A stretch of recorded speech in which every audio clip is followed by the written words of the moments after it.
तो ये आज की जो हमारी ये क्लास है, ये बेसिकली अगर मैं आपसे बात करूं तो आधारित है DSSB पर, और साथ ही साथ Uttarakhand medical social selection officer की जो वैकेंसी निकाली गई है उसमें, और मेडिकल सोशल वर्क के साथ साथ अगर मैं बात करूं तो यूजीसी नेट का जो यूनिट नंबर 2 है वो समाजशास्त्रीय संकल्पना पर आधारित है। तो मैं कुछ विद्वानों के बारे में बात करूंगा, उसके बाद आपको बता दूं कि उनकी कार्ल मार्क्स की जैसे थ्योरी पूरी मैंने मेंशन कर रखा है, फिर टालकाट पार्सन्स की थ्योरी है, आर.के. मर्टन की पूरी थ्योरीज हैं, इस्माइल दुर्खेम की पूरी थ्योरीज हैं। ये सारे कॉन्सेप्ट यहाँ पर आप लोगों को जो है देखने को मिल जाएंगे, है ना।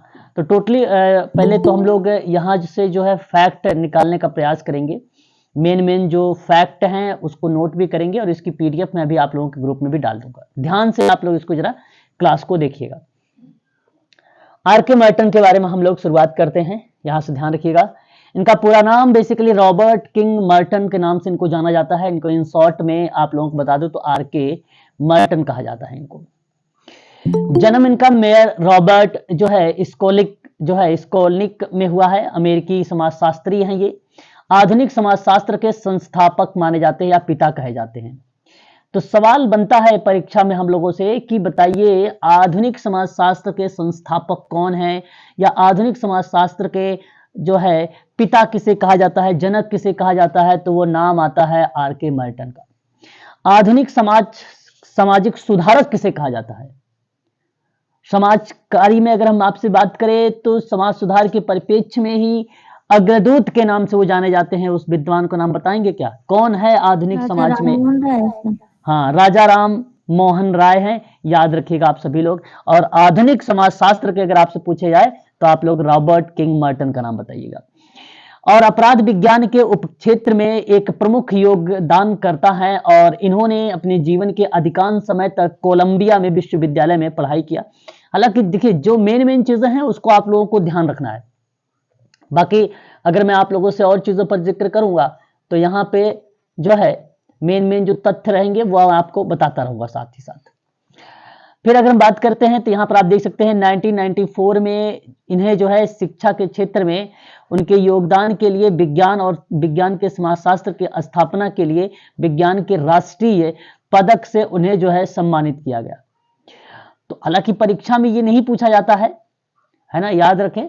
फिर भी अगर मैं आपसे बात करूं तो यहाँ अगर कुछ सवाल पूछा जाएगा कि शिक्षा के क्षेत्र में योगदान, ठीक है, विज्ञान के समाजशास्त्र के संस्थापक या स्थापना में अगर मैं बात करूं आपसे इनकी भूमिका, साथ ही साथ विज्ञान और विज्ञान के राष्ट्र पदक से सम्मानित अगर किसी को किया गया है तो वो नाम हमारे सामने देखने को मिलता है किसका, तो आप लोग ध्यान रखेंगे आर.के. मर्टन। आर.के. मर्टन, बिल्कुल सही जवाब ये आपका होगा। और उसके बाद हम लोग जिक्र करते हैं, हमारे सामने आता है मर्टन के बारे में और भी कुछ कॉन्सेप्ट हैं। एक मिनट,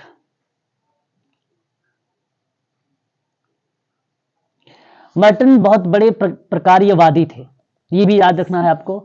और इन्होंने प्रकार्यवाद की जो है एक नई दिशा दी है।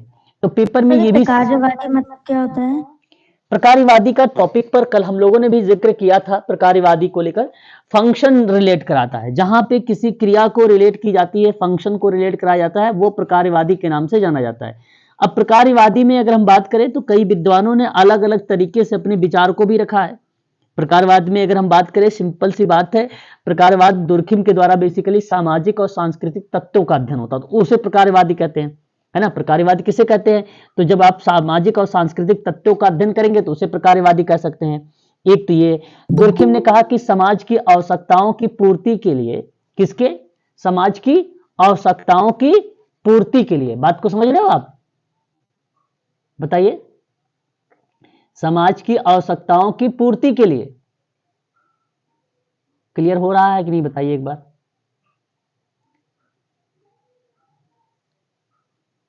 प्लीज। Ji sir. हाँ, जब आपसे कहा जाए समाज की आवश्यकताओं की पूर्ति के लिए जिन गतिविधियों द्वारा होता है उन्हें ही हम क्या बोलते हैं, प्रकार्य बोलते हैं। अब बताइए मैडम, समझ में आया? जी सर। ओके, अब देखिए आगे। आर.के. मर्टन जो है अमेरिकी समाजशास्त्र के जो है दिग्गज समाज विज्ञानी और सेरोकिन और पार्सन्स के शिष्य रहे हैं। तो सेरोकिन और टालकाट पार्सन्स के शिष्य कौन है? तो आर.के. मर्टन है।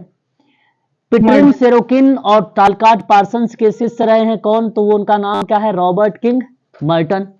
और सुप्रसिद्ध पद्धति विज्ञान पॉल जो है लेजार्ज फील्ड के साथ, ध्यान रखिएगा, सुप्रसिद्ध एक विद्वान है जो विज्ञानी, अगर हम बात करें पद्धति विज्ञानी में, तो उनका नाम है पॉल लेजार्ज फील्ड। इनके साथ और सहयोगी भी रहे हैं। अपने गुरुओं के प्रति कृतज्ञता प्रकट करते हुए एक मर्टन ने एक बात लिखा है। इनके गुरु कौन? सेरोकिन और टालकाट पार्सन्स। तो अपने गुरुओं के प्रति इन्होंने एक अपना शब्द लिखा है कि यद्यपि मैं अपने गुरुओं के पद चिन्हों पर यथावत नहीं चल पाया, किंतु मैं उनके विचारों और सिद्धांतों से कई रूप में लाभान्वित हुआ हूं। तो ये विचार बेसिकली मर्टन ने लिखा है किसके परिप्रेक्ष्य में? तो टालकाट पार्सन्स के और सेरो किंग के लिए। ठीक है, ये बात आप ध्यान रखिएगा। सर इससे क्वेश्चन बनता है क्या एग्जाम में? नहीं बनता नहीं है। बाय द वे अगर पूछ ले, अवधारणा वगैरह स्टेटमेंट पूछा ही जाता है, परिभाषा वगैरह हो सकता है, अगर ये स्टेटमेंट आ जाए तो आप कर दिए। DSSB का पेपर है, हो सकता है हो जाए, है ना। फिर भी बहुत बड़ी चीज नहीं है, बहुत इजी चीज है। आप सिंपल सी बातें सोचो कि इन्होंने कहा कि मैं अपने गुरुओं के पद चिन्हों पर, अब आप सोचिए कि अगर आप अपने गुरुओं के पद चिन्हों पर चलेंगे, है ना, पद चिन्हों पर यथावत नहीं चल पाया, ये नहीं चल पाए, किंतु अगर मैं उनके विचारों और सिद्धांतों के कई रूप में लाभान्वित हुआ हूं। हालांकि उनके जो विचार थे, जो उनके पद थे, जो उनके थ्योरी थी, जो उनके कॉन्सेप्ट थे, उनके उस पर नहीं चल पाए, परंतु फिर भी इन्होंने कई जगह जो है लाभ, मतलब उनको जो है, जैसे अगर मैं बात करूं प्रकारीवाद में इनकी अवधारणा हमें देखने को मिलती है, आर.के. मर्टन को धर्म में भी देखने को अवधारणा मिलती है इनकी, तो वहां पर ये क्या हुए? इनको सफलता मिली है। ठीक है, ये बात इनके द्वारा लिखी गई है।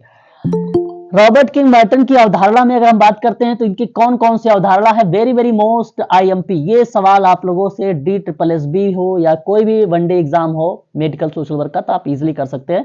पहली तो अवधारणा प्रकारीवाद में इनका नाम आता है, संरचना संबंधी विचार में इनका नाम आता है, साथ ही साथ अगर हम बात करें मध्य अभिसीमा का सिद्धांत भी इन्हीं का नाम है ना, ये भी आप ध्यान रखिए, है ना।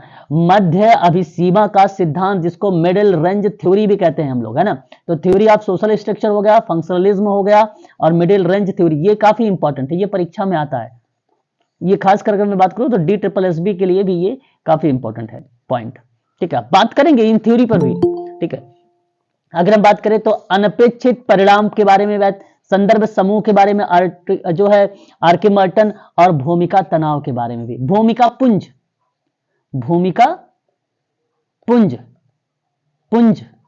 पेपर में आ चुका है DSSB में, तो इसकी भी कॉन्सेप्ट किसने दिया है बताइए? आर.के. मर्टन ने दिया है ना। तो ये चीज आपको ध्यान रखना है। स्पष्ट है? एक बार क्लियर करिएगा इतनी बात। जी सर। ओके, आगे बढ़िए। आगे देखिए, इन्होंने कहा लेकिन इन्हें सबसे ज्यादा शायद रोल मॉडल और स्वपूर्ण भविष्यवाणी के लिए भी जाना जाता है। तो रोल मॉडल के रूप में भी इन्हीं को जाना जाता है और स्वपूर्ण भविष्यवाणी के रूप में भी इन्हीं को जाना जाता है, आर.के. मर्टन को। ठीक है, याद रखिएगा, ये सारे के सारे कॉन्सेप्ट हैं परीक्षा के दृष्टिकोण से। यदि आप लोगों से परीक्षाओं में ये सारी चीज अगर आ जाती है, और आने की संभावना भी है, ऐसी बात नहीं कि नहीं आएगी, आ भी सकती है ना, तो आप लोगों को ध्यान रखना है। तो क्या क्या ध्यान रखना है? प्रकारीवाद, संरचना संबंधी विचार, मध्य अभिसीमा का सिद्धांत और अपेक्षित परिणाम। ठीक है, समझ रहे हो ना मेरी बात को? जी सर। जी सर। जी जी जी। याद रखिएगा भाई, ये सारी की सारी चीजें इंपॉर्टेंट है, आप सबके लिए मेहनत कर रहा हूं, है ना। तो ध्यान से सुनते चलिएगा आप सभी लोग, क्योंकि हो सकता है हम लोगों से परीक्षाओं में भी ऐसे सवाल बन जाए। आगे बात करते हैं। उसके बाद अगर हम बात करते हैं तो हमारे सामने संदर्भ समूह हो गया, भूमिका पुंज हो गया और भूमिका तनाव हो गया। रोल जो है स्ट्रेन करके पेपर में आता है, तब भी आप लगाएंगे। रेफरेंस ग्रुप लगाएंगे तब भी उन्हीं का नाम लगाएंगे। भूमिका पुंज आएगा तो भी उन्हीं का नाम लगाएंगे। रोल मॉडल का नाम आएगा तब भी उन्हीं का नाम लगाएंगे। स्वपूर्ण भविष्यवाणी आएगा तो भी उन्हीं का नाम लगाएंगे। तो स्वपूर्ति की भविष्यवाणी की अवधारणा में क्या कहते हैं? ये कहते हैं कि आधुनिक समाजशास्त्रीय और राजनीतिक और आर्थिक सिद्धांत में केंद्रीय तत्व है ये जो स्वपूर्ति भविष्यवाणी की अवधारणा है, ये आधुनिक समाजशास्त्री के आधार पर अगर बात करें और राजनीतिक क्षेत्र पर बात करें, आर्थिक सिद्धांत पर बात करें, तो ये बहुत ही महत्वपूर्ण केंद्रीय तत्व माना जाता है ये स्वपूर्ण भविष्यवाणी, क्योंकि इसी पर बेस्ड है। और यह एक प्रकार की प्रक्रिया है जिसके माध्यम से एक विश्वास या अपेक्षा किसी स्थिति या किसी व्यक्ति या समूह के व्यवहार के परिणाम को प्रभावित करती है। और जाहिर सी बात है, ये सिंपल सी बात है भाई, कि अगर मान लीजिए राजनीतिक सिद्धांत हो या समाजशास्त्रीय सिद्धांत हो या आर्थिक सिद्धांत हो, जब वहां से हमें एलिमेंट मिल रहे हैं, तत्व मिल रहे हैं, तो उस प्रक्रिया में अगर मैं आपसे बात करूं तो विश्वास या अपेक्षा किसी स्थिति या किसी व्यक्ति या समूह व्यवहार के परिणामों को क्या करेगा, वो प्रभावित कर देगा। और विशेष रूप से जैसा कि मर्टन एक बात कहते हैं, क्या कहते हैं परिभाषा में, ध्यान दीजिएगा, कहते हैं कि शुरुआत में आत्मा पूर्ति की भविष्यवाणी एक नए व्यवहार को उद्गित करता है। मतलब शुरुआत में क्या करेगा कि एक नया व्यवहार आपके सामने रिप्रेजेंट होगा, प्रस्तुत होगा, और उस उद्घटित करने वाली स्थिति को एक झूठी परिभाषा के रूप में दर्शाया, जो मूल रूप से झूठी धारणा को सच मान देती है। अच्छा, कितने लोग हैं, अगर कई नए पर्सन मिलता है तो जैसे ही वो कोई बात करता है तो आप उसकी बातों पर विश्वास कर लेते हैं, हाँ भाई आप जो बता रहे हो सही है बता रहे हो। बता सकते हो ऐसे कितने लोग हो अपनी इस क्लास में?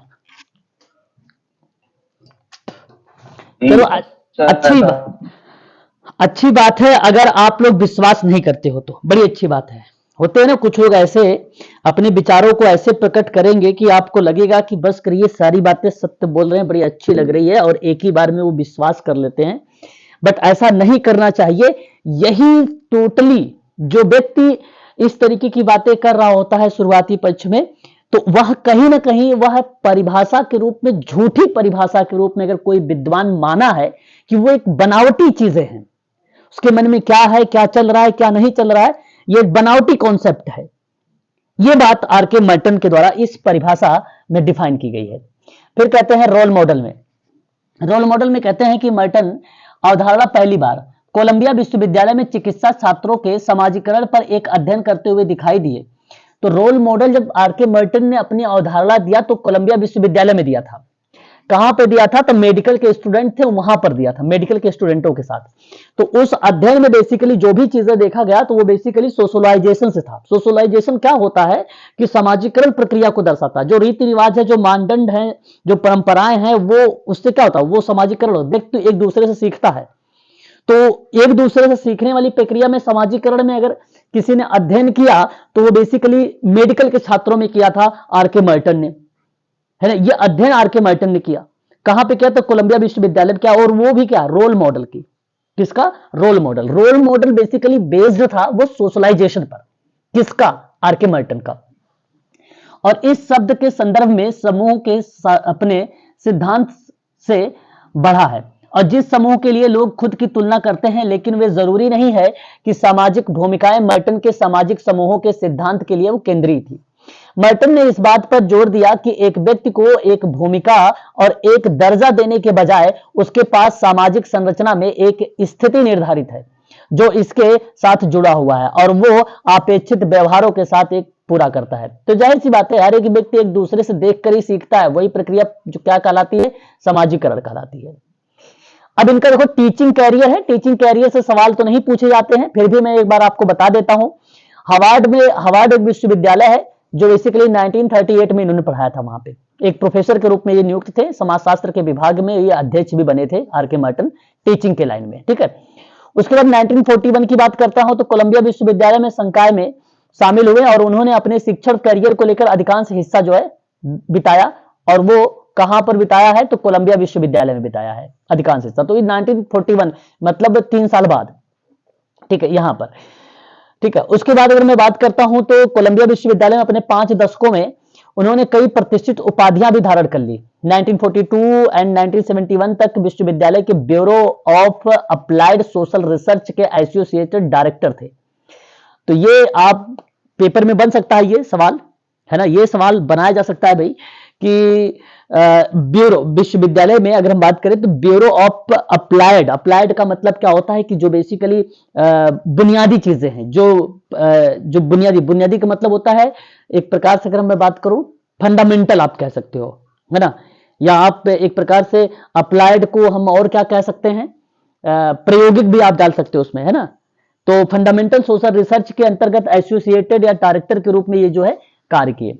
1963 में इन्होंने समाजशास्त्र को जो है गिडेंस प्रोफेसर के रूप में भी नामित किए गए, ठीक है। और इन्हें 1974 में विश्वविद्यालय में जो है सर्वोच्च शैक्षणिक रैंक और विश्वविद्यालय के प्रोफेसर के नाम भी दे दिया गया।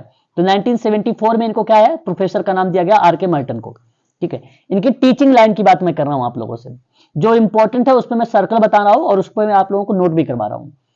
कोलंबिया में 1990 में सोशल साइंस में रॉबर्ट किंग मर्टन ने प्रोफेसरशिप की स्थापना की।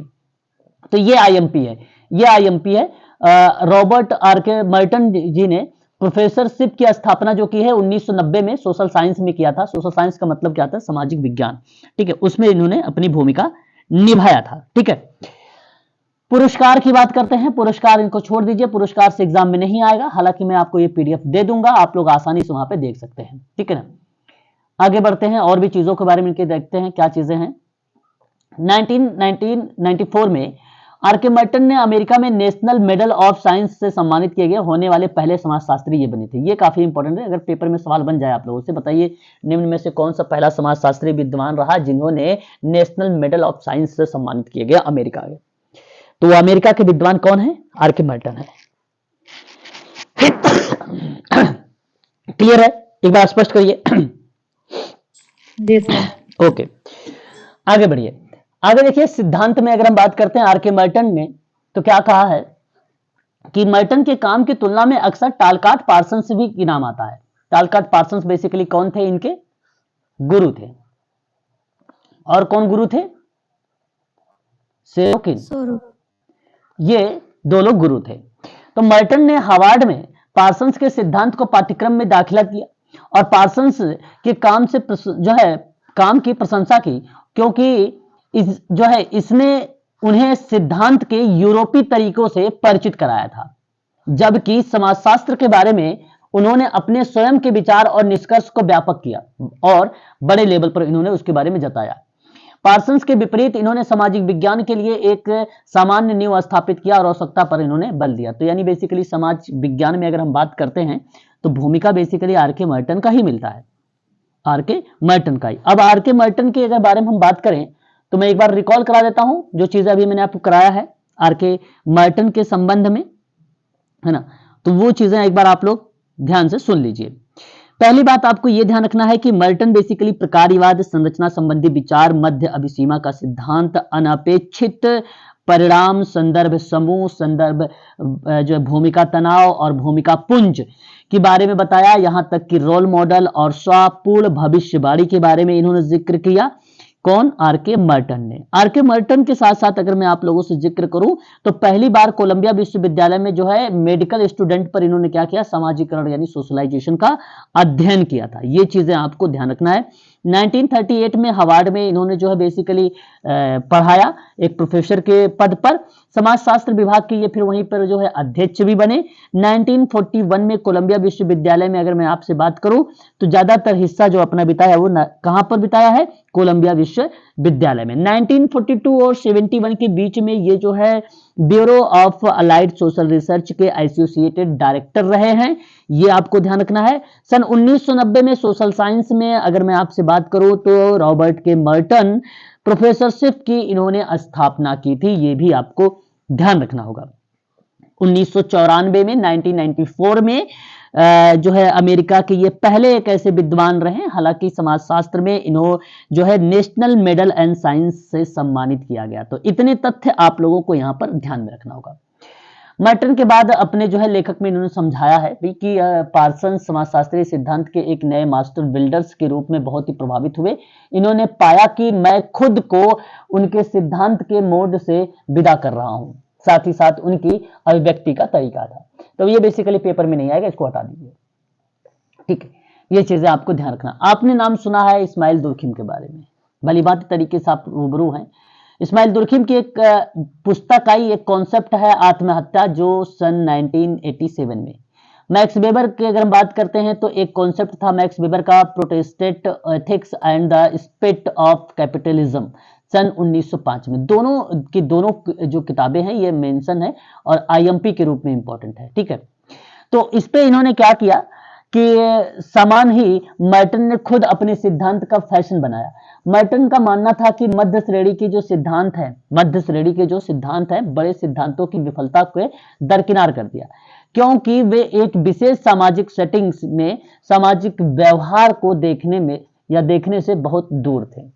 मर्टन के अनुसार अगर हम बात करें तो मध्य श्रेणी का सिद्धांत, जो मिडिल रेंज का सिद्धांत था, जिसको समग्र रूप से समाज जैसे व्यापक अमूर्त संस्थानों के बजाय सामाजिक घटनाओं को स्पष्ट करता है।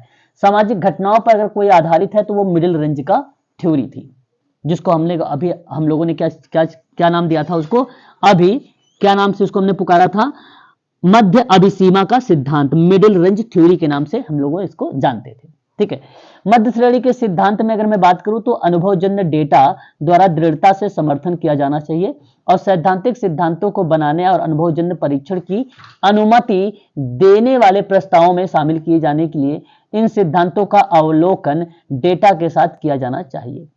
मध्य श्रेणी सिद्धांत में डेटा सीमित होता है, सीमाओं के लिए लागू होता है। ये बेसिकली क्या है, अभी सीमा है, रेंज वगैरह लागू, रेंज वगैरह क्या चीजें हैं कि उसकी मतलब हानि क्या हो सकती है, उसके लाभ क्या हो सकते हैं, इस ऐसे जो है कॉन्सेप्ट को रिलेट कराता है श्रेणी के सिद्धांत में, है ना। ठीक है, ये आर.के. मर्टन के संबंध में जो इंपॉर्टेंट तथ्य था मैंने वो बताया है आपको। ठीक है, अब हम बात करेंगे टालकाट पार्सन्स के बारे में। टालकाट पार्सन्स भी एक अमेरिकी समाजशास्त्री है, लेकिन ये बात ध्यान रखिएगा आप सभी लोग, वो कौन सा विद्वान है जिन्होंने, अगर मैं आपसे बात करूं कि नेशनल मेडल ऑफ साइंस से सम्मानित किए गए हैं, वो अमेरिका के कौन से विद्वान हैं, तो क्या नाम आएगा आपका, मार्टन। अब देखिए ये भी अमेरिकी समाजशास्त्री हैं टालकाट पार्सन्स। टालकाट पार्सन्स के शिष्य कौन थे, तो आर.के. मर्टन थे, आर.के. मर्टन थे। अब अगर हम बात करते हैं आप लोगों से टालकाट पार्सन्स के बारे में, तो ये आधुनिक अमेरिकी समाजशास्त्रियों में से टालकाट पार्सन्स की गणना एक दिग्गज सिद्धांतकार के रूप में जानी जाती है। अच्छा, तो बताइए जरा, समाजशास्त्र में अगर मैं आप लोगों से बात करूं तो वह आधुनिक समाजशास्त्र के जनक किसे कहा जाता है, पिता किसे कहा जाता है, संस्थापक किसे कहा जाता है, तो आर.के. मर्टन को। लेकिन यहाँ आधुनिक अमेरिकी समाजशास्त्रियों में इनकी गणना में से एक दिग्गज पर्सन या एक दिग्गज सिद्धांतकार के रूप में इनको जाना जाता है और नाम है टालकाट पार्सन्स। सिद्धांत की रचना में टालकाट पार्सन्स ने पार्सन्सवादी शैली का प्रारंभ एक समाजशास्त्र के एक नई दिशा में इनको जो है प्रदान की गई। पार्सन्स ने द्वितीय विश्व युद्ध के बाद अमेरिका समाजशास्त्र का एक गहरा प्रभाव अंकित किया और अपनी ढेर सारी समाजशास्त्री कृतियों के साथ विश्व में समाजशास्त्री पटल पर छा गए। पार्सन्स के सिद्धांत पर और समाजशास्त्री अवधारणाएं सन 1970 तक में समाजशास्त्री जगत में आकर्षण का एक केंद्र बन गए। बेसिकली अगर मैं बात करूं आप लोगों से, अगर इनका जो एक प्रक्रिया थी, प्रोसेस था 1970 वाला, उस अवधारणा में समाजशास्त्री जगत में ये काफी ज्यादा छाए रहे एक प्रकार से। तो ये पेपर में नहीं आता है कि भाई वो समय बताइए, वो वर्ष बताइए कि जिस समय टालकाट पार्सन्स का जो दौर था जिसमें छाए हुए थे, वो दौर कौन सा था, तो 1970 था, बट प्रश्न आपसे नहीं पूछा जाएगा। ये पार्सन्स बहुत ही बड़े प्रकारवादी थे और उन्होंने प्रकारवादी को 20वीं शताब्दी से सबसे सशक्त विचारधारा को बना दिया। देखिए बेसिकली अगर मैं बात करता हूं आप लोगों से, तो प्रकारवाद के कॉन्सेप्ट में नाम तो हम लोगों ने अभी आर.के. मर्टन का भी पढ़ा है, लेकिन यहां पर भी कहा जा रहा है कि जो है प्रकारवाद की जो सशक्त विचारधाराएं थी वो टालकाट पार्सन्स की भी थी। बात सत्य है, ये कोई दो राय नहीं। अगर मैं आपसे यहाँ पे टालकाट पार्सन्स के बारे में बात करूं तो टालकाट पार्सन्स महोदय जो थे, उनका जो प्रकारवाद शब्द था वो किस चीज को रिप्रेजेंट करता था, तो मैं आपको बता दूं कि इनकी जो ये जो हीगल की विचारधाराएं थी, किसकी विचारधाराएं थी, हीगल की विचारधाराएं थी, और हीगल की विचारधाराओं से अगर कोई व्यक्ति प्रभावित हुआ है तो वह नाम था टालकाट पार्सन्स। टालकाट पार्सन्स ने जब प्रकारवाद परिप्रेक्ष्य में अमेरिकी समाजशास्त्री टालकाट पार्सन्स का नाम विशेष रूप से जाना जाता है। दुर्खिम की तरह टालकाट पार्सन ने अपना विश्लेषण इस प्रश्न से प्रारंभ किया था कि सामाजिक व्यवस्था किस प्रकार की बनी होनी चाहिए। तो सामाजिक व्यवस्था में इसका नाम बहुत ज्यादा फेमस है। टालकाट पार्सन्स का नाम सामाजिक व्यवस्था में सबसे सर्वोच्च नाम पे लिया जाता है। ठीक है, और उस समय सामाजिक व्यवस्था के परिप्रेक्ष्य में प्रकारवादी को इन्होंने 3 रूप बताया था। 3 रूप कौन कौन सा था, एक व्यापारी सौदे था, याद रखिएगा, एक था व्यापारिक सौदे, और दूसरा जो शब्द था इनके अंतर्गत वो था मूल मैतक्य। दूसरा क्या था, मूल्य मैतक्य था, और जो तीसरा शब्द आता था वो था समाज का एक व्यवस्था, समाज का एक व्यवस्था। तो ये शब्द बेसिकली मेंशन किए गए, 3 शब्द थे इनके, ठीक है। याद रखिएगा, ये भी चीजें हमारे लिए इंपॉर्टेंट बन सकती है, आप इसको ध्यान से सुनिएगा, अभी मैं आपको इन पर बातचीत करूंगा आगे। पार्सन्स ने मैक्स वेबर के शिष्य थे। पार्सन्स किसके शिष्य थे? तो पार्सन्स जो थे वो मैक्स वेबर के शिष्य थे, और पार्सन्स मैक्स वेबर के शिष्य थे, और पार्सन्स के शिष्य कौन थे? आर.के. मर्टन थे। आर.के. मर्टन, हाँ। अब पार्सन, देखो ये शिष्य वाला चीजें आ सकता भाई, है ना। DSSB छोटे छोटे क्वेश्चनों को बनाता है, पूछता है।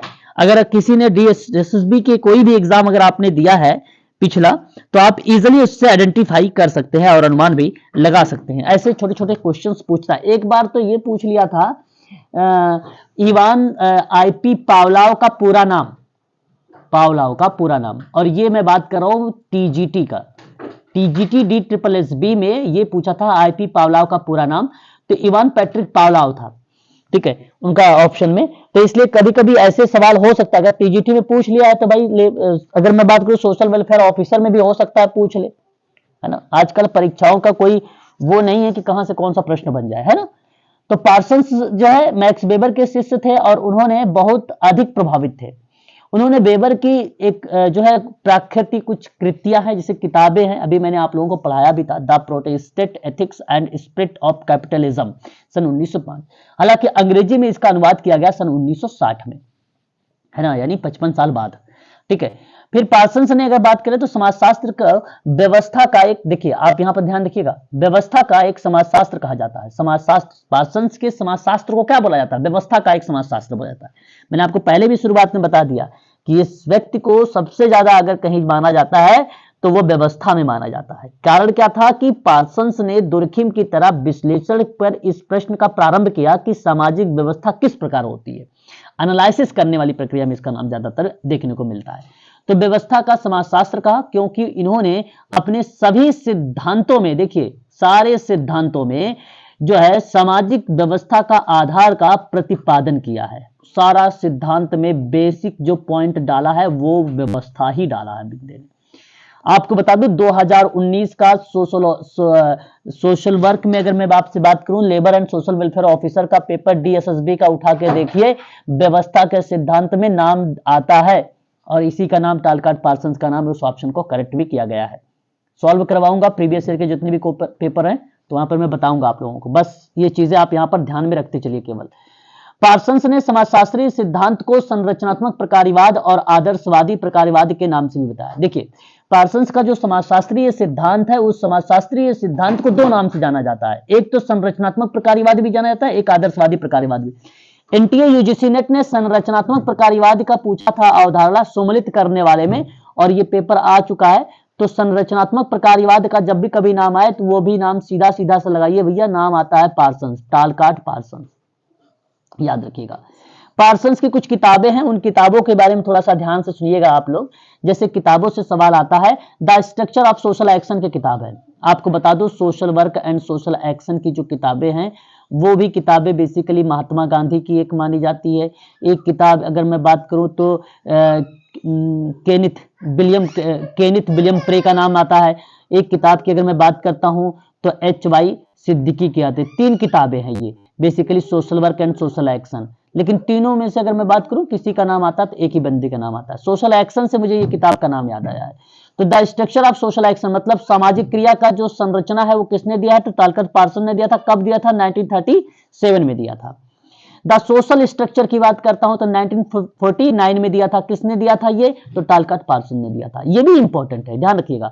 The social system very very most important, और ये किसकी बात अगर मैं आपसे करूं तो 1951 में ये किताब दी गई थी। ये ऐसा चांस बनता है कि आ जाएंगे, है ना, ऐसे questions. Towards a general theory of action, है ना, विथ एलिस ई सेलिस का नाम आता है। विथ यानी इसका मतलब यह है कि पार्सन्स भी इसके साथ शामिल है। इसका मतलब ये नहीं पार्सन्स को हटा दोगे आप, ठीक है, बट उतनी इंपॉर्टेंट नहीं है, छोड़ दीजिए। फैमिली सोशलाइजेशन की बात करते हैं। Family socialisation and the interaction process की बात करते हैं। यहां पे अगर हम बात करें विथ बेले का नाम आता है। रॉबर्ट बेले का नाम आप लोगों ने सुना होगा रेडिकल सोशल वर्क में। कहां पे सुना होगा आप लोगों ने? Radical social work. Radical social work, radical social work की बात अगर मैं करें तो रॉबर्ट बेली का नाम आता है। तो रॉबर्ट बेली के साथ family socialisation and interaction process की बात अगर करते हैं तो उनका नाम आता है पार्सन्स। कब किया था? 1953 में। तो ये इतनी इंपॉर्टेंट नहीं है, बट ये रेडिकल सोशल वर्क वाली किताब जो है ये इंपॉर्टेंट है रॉबर्ट बेली की। बात करते हैं आगे। इससे इस सोशलाइजेशन से जो है थ्योरी है, सोशलाइजेशन थ्योरी है। इस थ्योरी में अगर मैं आपसे बात करता हूं तो ये इंपॉर्टेंट नहीं, इसको हटा दीजिए आप, है ना, ठीक है। ये देखो इवेल्युएशन से किताब है जो सोसाइटी से, ये भी इंपॉर्टेंट नहीं, इसको हटा दीजिए, है ना। पॉलिटी एंड सोशल स्ट्रक्चर हो सकता है इंपॉर्टेंट बन जाए, 1969 की है, आईएमपी के रूप में रखिएगा इसको। और वेरी वेरी मोस्ट इंपॉर्टेंट इसको रखिएगा, the system of modern society. Modern society के होने के नाते यह इंपॉर्टेंट बन गई है, 1971 का है, पार्सन्स का नाम आता है, पार्सन्स का नाम आता है, ठीक है। ये था किताब। अब देखते हैं पार्सन्स के कुछ सिद्धांत। पेपर में सवाल आता है सामाजिक क्रिया का सिद्धांत। देखिए सामाजिक क्रिया का सिद्धांत अभी मैंने आप लोगों को हाल में ही मैक्स वेबर का नाम बताया था। देखिए अवधारणाएं होती हैं, कॉन्सेप्ट होता है, विचार होते हैं, लोग अपने अपने विचार अपने अपने तरीके से रिप्रेजेंट करते हैं, तो वो बेसिकली क्या कराता है कि भाई उस विद्वान का नाम आता है।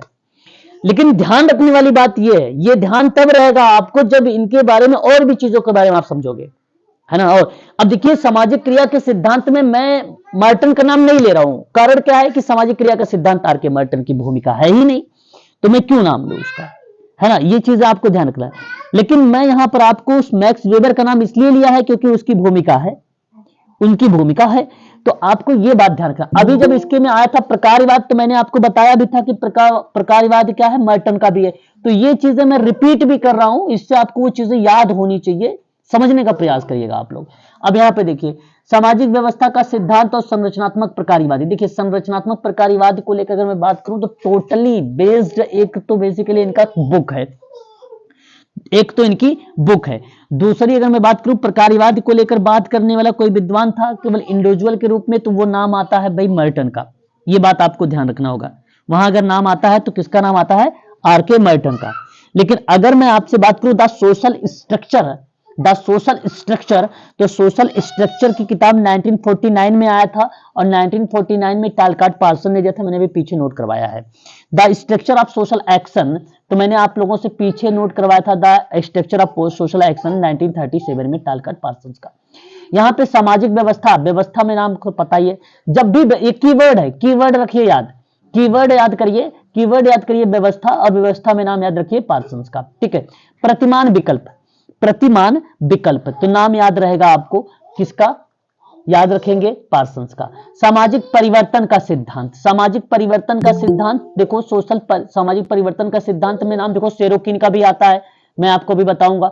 सेरोकिन का भी नाम, मैंने कल आप लोगों को सामाजिक परिवर्तन के जब सेरोकिन का नाम बता रहा था तो वहां पे एक शब्द रिलेट करवाया था, और वो शब्द क्या था? संस्कृति। क्या था वो? संस्कृति। क्या था वो? संस्कृति। तो वहां पे आप लोगों ने शायद याद भी किया था चेतनात्मक, जरा बताइए कौन कौन सा था? एक चेतनात्मक संस्कृति थी, दूसरा बताइए, चुप मत रहे करे भाई, प्लीज बताया करो, प्लीज बताओ क्या नाम बताया था, बताइए।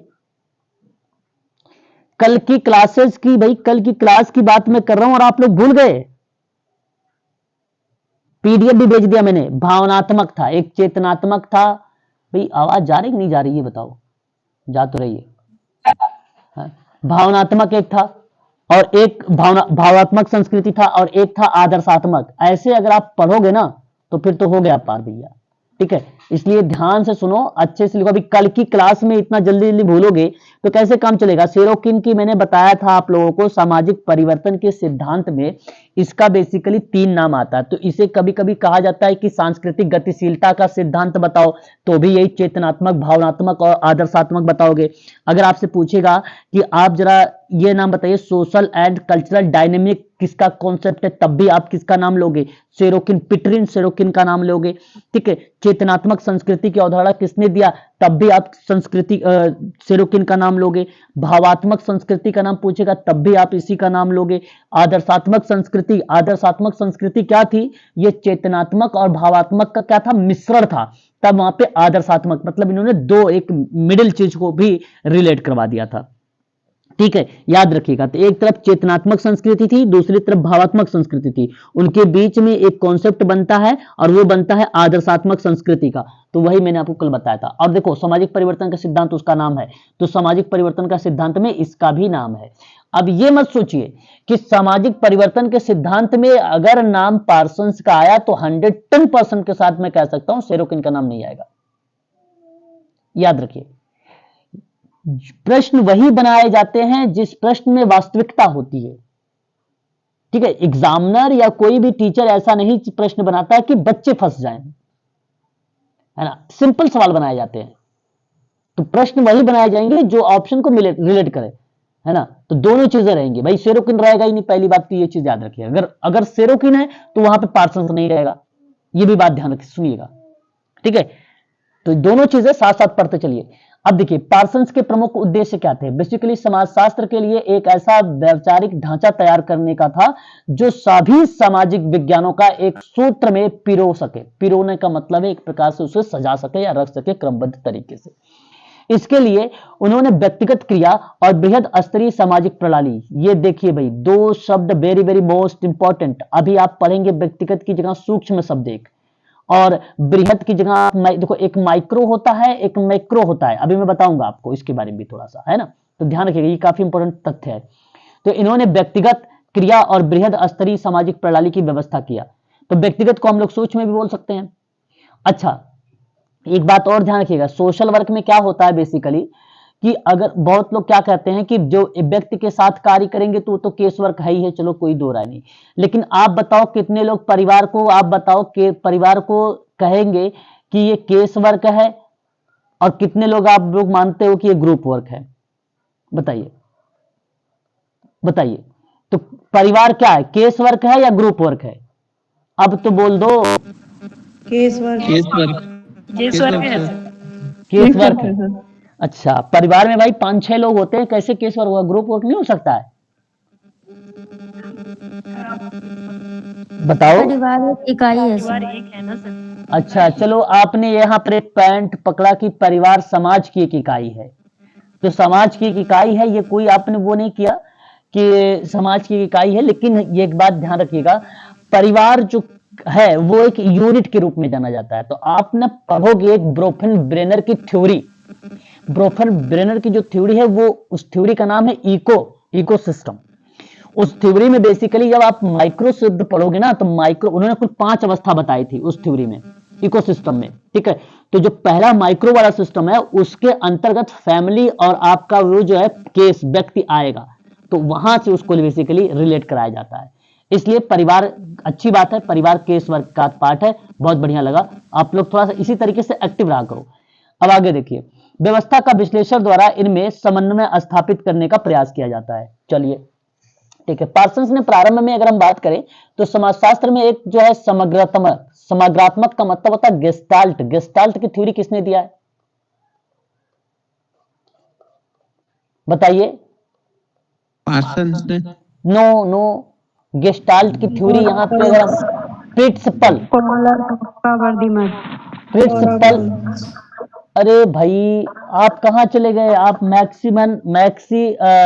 मैक्स वर्धिमन के यहाँ चले गए, गेसल कोनप्का की तरफ चले गए, आप कोहलर की तरफ चले गए। आपसे मैंने वो चीजें व्यवहारवाद की थ्योरीज पे नहीं आपसे बात किया है ना। वो तो बेसिकली क्या है, एक प्रकार से गेस्टाल्टवाद की वो थ्योरी थी। ये थ्योरी में तीनों का नाम आता है, जैसे अवलोकन का सिद्धांत है, सामाजिक का सिद्धांत है। जब बंडूरा ने ये चीजें बता रहा था तो उसके दौरान उसने होल टू पार्ट पर बात कर रहा था, तो वो चीजें थी। मैंने यहाँ पर बात करा था पल्स, इनकी पत्नी का नाम था लौरा, इनके द्वारा ये कॉन्सेप्ट दिया गया।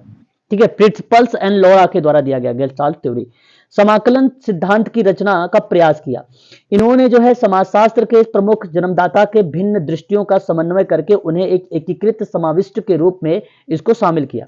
हालांकि ये इतना इंपॉर्टेंट नहीं है, आगे बढ़ते हैं, है ना।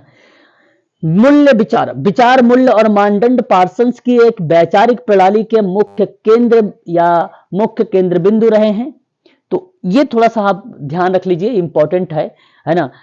जो वैल्यू शब्द है, ये शब्द को ध्यान रखिए। विचार, मूल्य, मानदंड और वैचारिक प्रणाली, ये जो है पार्सन्स की जो क्या रहे हैं, मुख्य केंद्र बिंदु रहे हैं ये शब्द।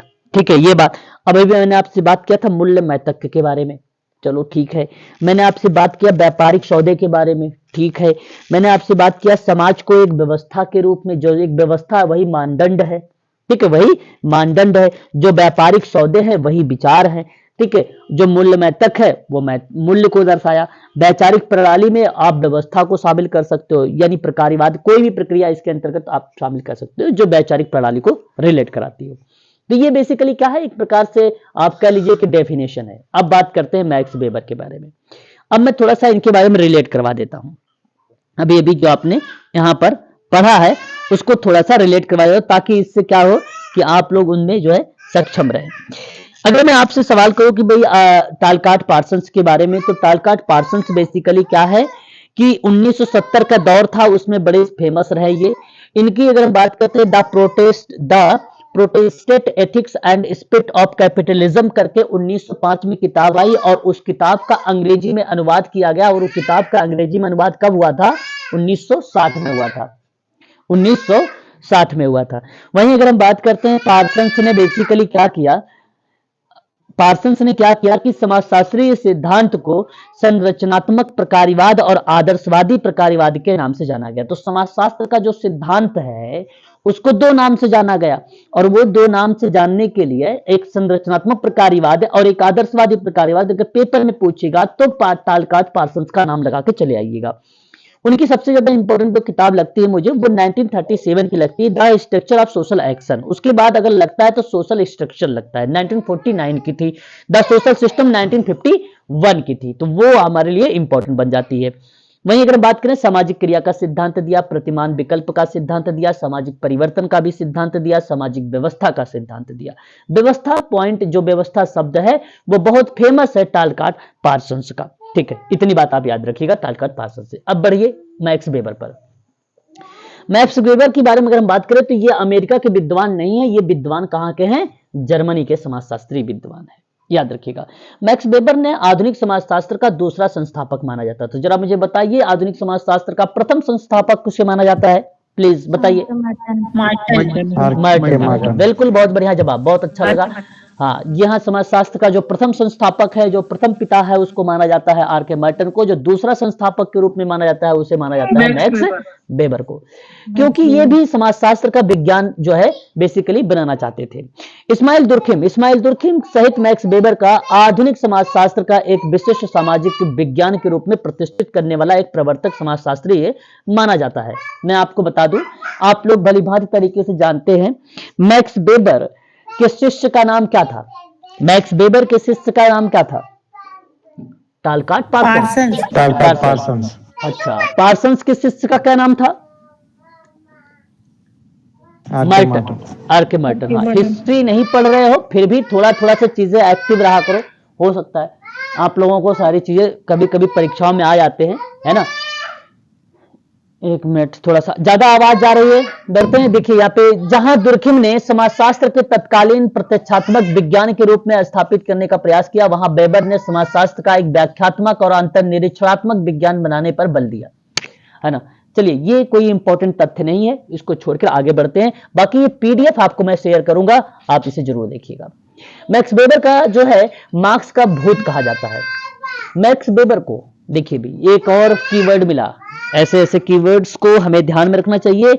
मैक्स वेबर को क्या कहा जाता है? मार्क्स का भूत कहा जाता है। मार्क्स का मतलब है कार्ल मार्क्स विद्वान है एक, उसके बारे में बात हो रही है, ठीक है। आगे अगर बात करते हैं, क्योंकि ये मार्क्स के विचारों से बहुत ज्यादा प्रभावित थे। अच्छा, मार्क्स की विचारधाराओं से अगर कोई ज्यादा प्रभावित रहा है तो उस विद्वान का क्या नाम है भी? Max weber. कारण यही था कि उसको भूत कहा जाता है ना, कार्ल मार्क्स का भूत कहा जाता है उसको, ठीक है।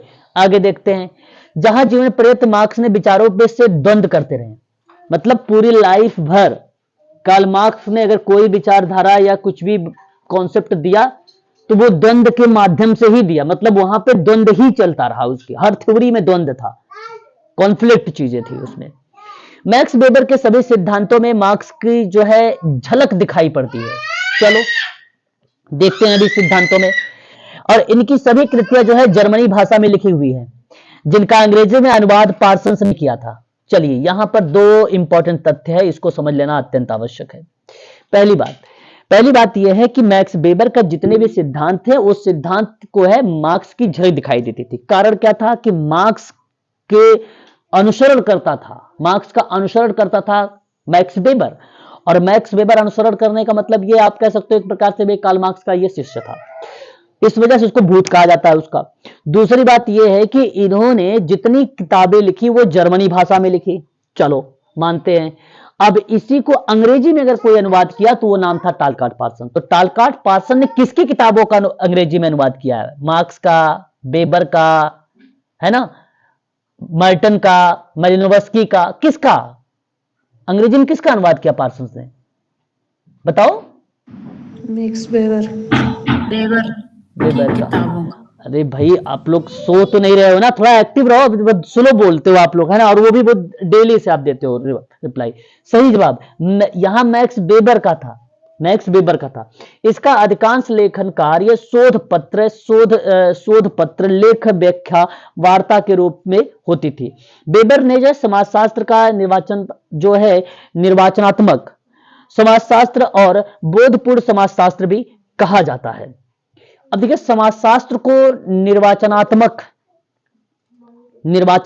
समाजशास्त्र और बोधपूर्ण समाजशास्त्र, बोध का मतलब होता है अंडरस्टैंड, पूरी समझ पर आधारित, है ना, और निर्वाचनात्मक समाजशास्त्र अगर किसी को कहा गया तो वेबर को कहा गया।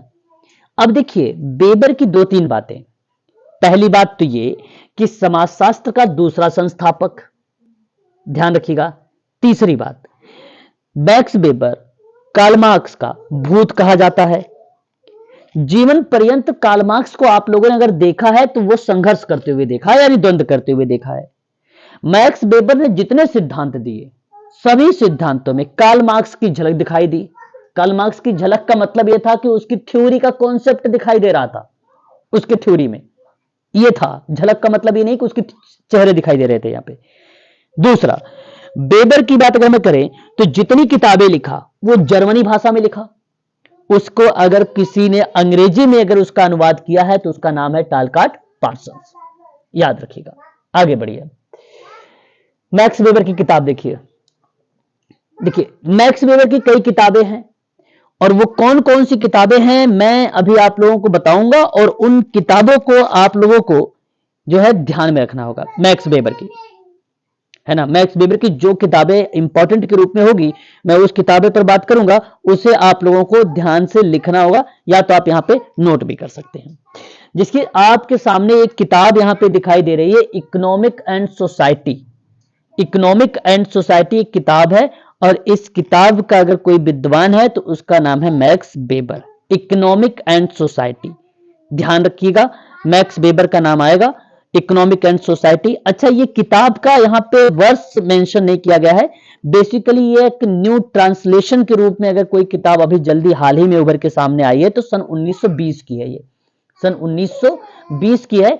ये इसको बेसिकली जाना जाता है आ न्यू ट्रांसलेशन के नाम से जाना जाता है। सन 1920 की ये किताब थी मैक्स वेबर की, इकोनॉमिक एंड सोसाइटी करके।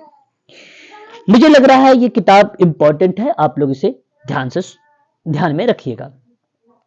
ये किताब छोड़ दीजिए, ये इंपॉर्टेंट नहीं है। The Protestant ethics and the spirit of capitalism करके सन 1940। हाँ, इसकी बात केवल आप याद रखिएगा, ये जब इसका अनुवाद अंग्रेजी में हुआ था 1960 में, तो ये बात थोड़ा सा आप इसको ध्यान रखिएगा, 1960 में।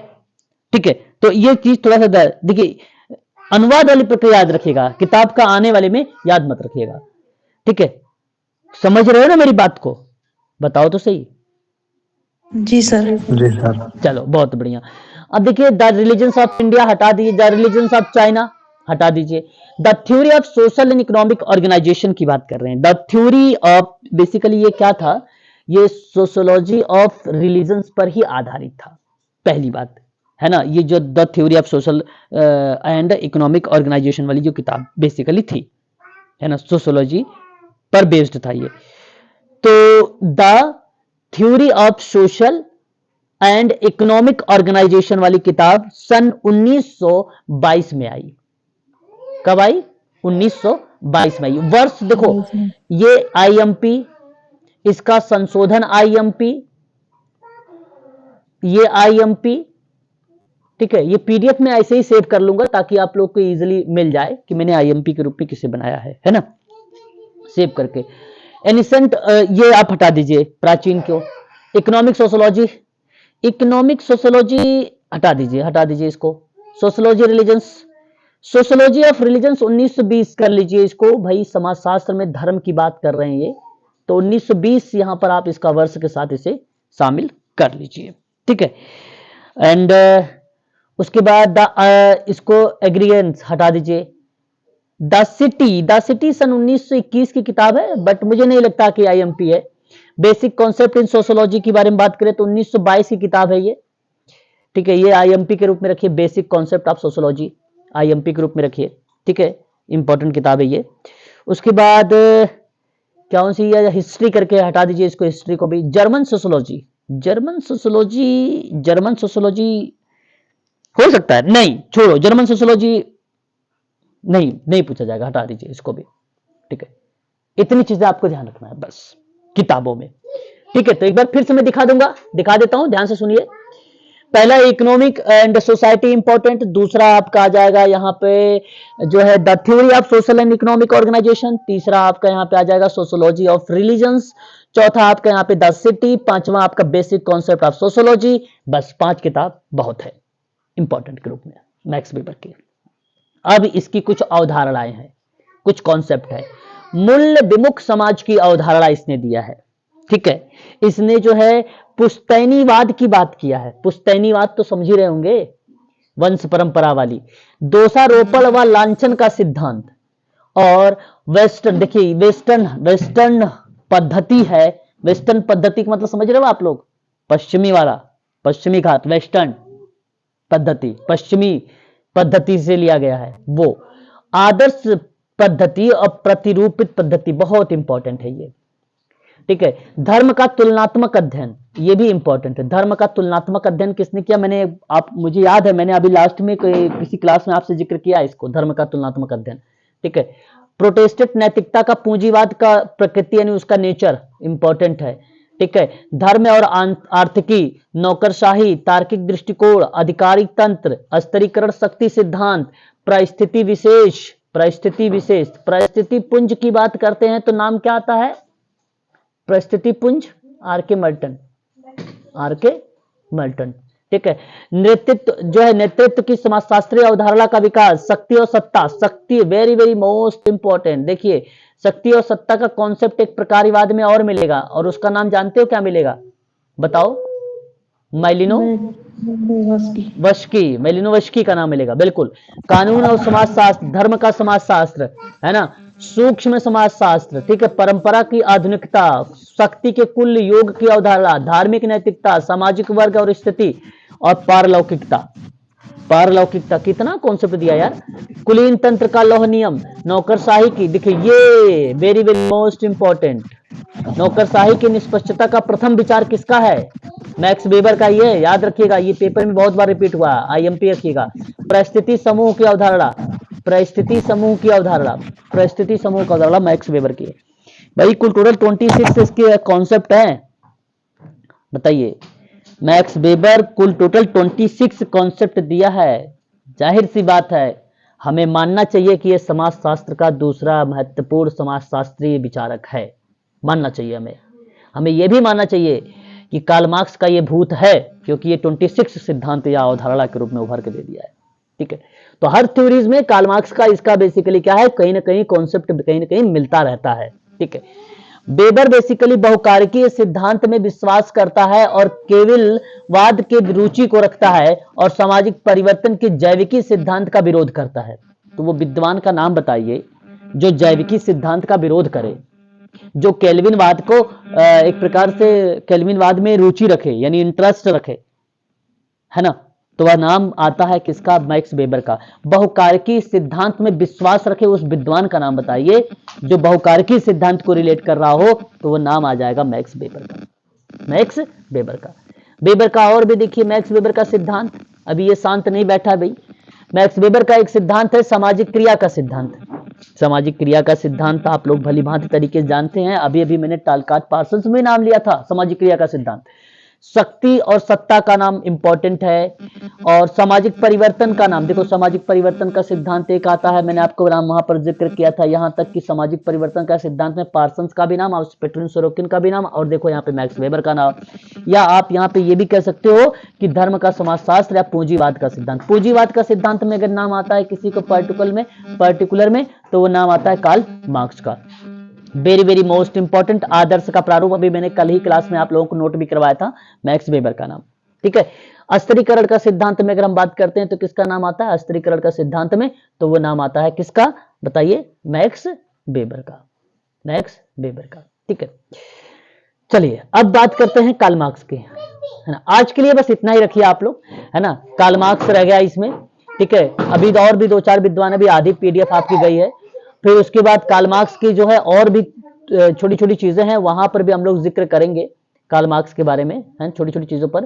फिर उसके बाद हम लोग टालकाट पार्सन्स की जो कुछ सामाजिक परिवर्तन के सिद्धांत मेन चीजें हैं जो छूटा है उसमें, वो भी कवर करेंगे। यहाँ पे आर.के. मार्टन है, वो भी कवर करेंगे, है ना। हालांकि समाजशास्त्र का जो मेन चीजें आपको पढ़नी है वो मैंने आप लोगों के लिए ये पीडीएफ लेके आ गया हूं, और वही चीजें आपको पढ़ना है जो DSSB में। आपको बता दूं, जितने भी सोशल वेलफेयर ऑफिसर के क्वेश्चन पेपर आप देखोगे ना, सारे रिलेट कराएंगे। अभी तो ये समाजशास्त्र चला रहा हूं, इसके बाद समाज कार्य चलाऊंगा, इसके बाद तो क्वेश्चन होगा। अभी ये सप्ताह जाएगा, फिर क्वेश्चन वगैरह करवाऊंगा। नेक्स्ट सप्ताह में सोशल वर्क चलाऊंगा, फिर आपको क्रिमिनोलॉजी लेके चलूंगा, फिर आपको लेके चलूंगा सोशियोलॉजी, फिर आपका सोशल वर्क। इस तरीके से हम लोग जो है क्लासेस करते रहेंगे।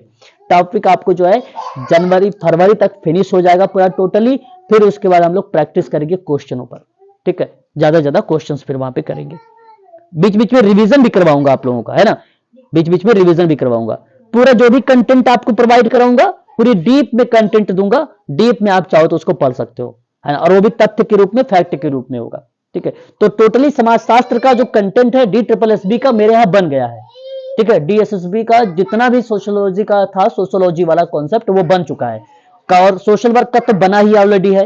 बाकी अब रह गया क्रिमिनोलॉजी का, तो क्रिमिनोलॉजी वैसे धीरे धीरे बना भी रहे हैं, आप लोगों को वो प्रोवाइड भी करा रहा हूं, ठीक है। इजिली वो सारी चीजें मिल जाएंगी, ठीक है। बशर्ते केवल आपका एक काम करना है, जितनी पीडीएफ आपके पास जाए, जितना आप नोट्स बना रहे हो, जो वीडियोस आप लोग के पास जा रही है, उसको